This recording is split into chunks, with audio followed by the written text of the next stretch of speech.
কেন্দ্রীয় ছাত্র সংসদ ডাকসু নির্বাচনে বিভিন্ন বিষয় নিয়ে ঢাকা বিশ্ববিদ্যালয়ের উপাচার্য অধ্যাপক ডক্টর আখতারুজ্জামান সাংবাদিকদের ব্রিফ করছেন। আমরা সরাসরি চলে যাচ্ছি সেখানে।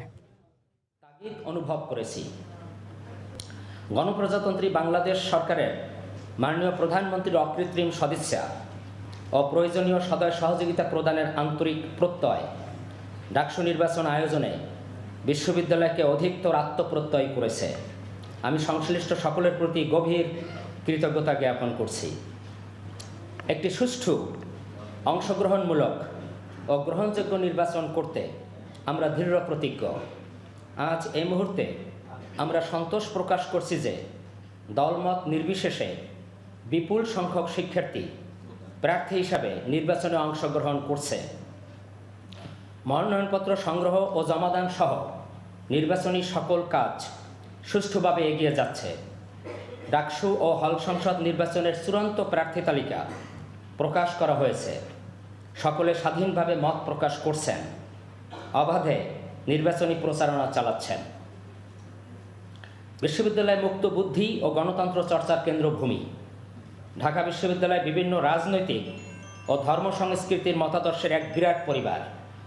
পরস্পরের মতাদর্শের প্রতি শ্রদ্ধাবোধ, পরমত সহিষ্ণুতা ও শান্তিপূর্ণ সহাবস্থানই গণতন্ত্রের মূল দর্শন। গঠিত কমিটি কর্তৃক সুপারিশকৃত ও সিন্ডিকেট কর্তৃক অনুমোদিত ডাকসু ও হল সংসদ নির্বাচন আচরণ বিধি 2019 কার্যকর রয়েছে। এই আচরণ বিধি যথাযথভাবে পালন করা সংশ্লিষ্ট সকলের নৈতিক দায়িত্ব। ইতিমধ্যে বিশ্ববিদ্যালয়ের সকল স্তরের শিক্ষার্থী সহ নির্বাচনে অংশগ্রহণকারী ছাত্রছাত্রী ও সংগঠনসমূহ শান্তিপূর্ণ সহাবস্থানে থেকে পারস্পরিক আস্থা ও শ্রদ্ধাশীলতায় গণতান্ত্রিক আচরণের যে দৃষ্টান্ত স্থাপন করেছে, আমি সেজন্য আমাদের প্রিয় ছাত্রছাত্রীদের আন্তরিক ধন্যবাদ জানাই।